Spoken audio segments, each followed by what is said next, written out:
In all seriousness, I'm so glad that I could make it tonight, and I'm honored to be among such wonderful public servants. I want to especially say a word of thanks to Senator McCain.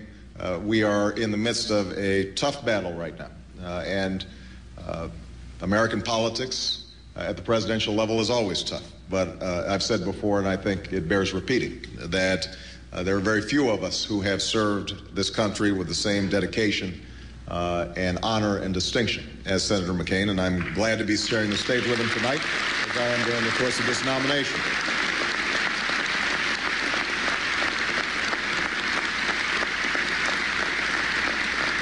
And before I close, I'd like to recognize one such servant who's not with us here tonight, but who was mentioned earlier, and that's our good friend, Tim Russert.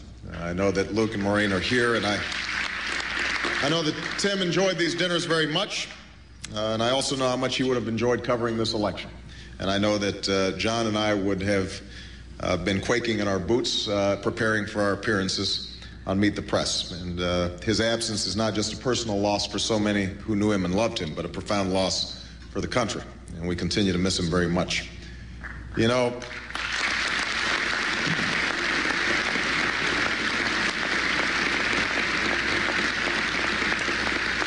the fact that each October, in the closing weeks of a hard-fought campaign, people of all political persuasions can come to this dinner and share a meal and honor the work of this foundation underscores the reality that no matter what differences or divisions or arguments we're having right now, we ultimately belong to something bigger and more lasting than a political party.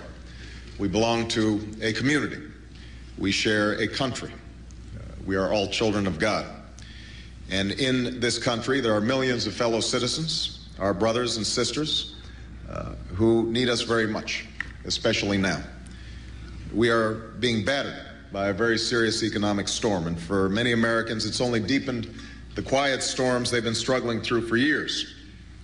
Beyond the walls of this hotel, on the streets of one of the greatest cities in the wealthiest nation on earth, there are men and women and children who've fallen on hard times and hard luck, who can't find work or even a job that pays enough to keep a roof over their heads. And some are hanging on just by a thread. Scripture says God creates us for works of service. We are blessed to have so many organizations like this one and the Catholic diocese that perform these acts of God every day. But each of us also have that responsibility. Each of us has that obligation, especially now. So no matter who we are or what we do, what I believe is each of us in this room asks for and hopes for and prays for enough strength and wisdom to do good and to seek justice and play our small part in building a more hopeful and compassionate world for the generations that will follow. Before Al Smith was a candidate who made history, he was a man who made a difference, a man who fought for many years to give Americans nothing more than a fair shake and a chance to succeed. And he touched the lives of hundreds of thousands, of millions as a result. Simply put, he helped people. And that's a distinction we can all aspire to, and we can all achieve, young or old, rich or poor, Democrat or Republican or independent. And I have no doubt that if we come together at this moment of crisis with this goal in mind, America will meet this challenge and weather this storm, and in the words of Al Smith, walk once more in eternal sunshine. Thank you so much, everybody. God bless you.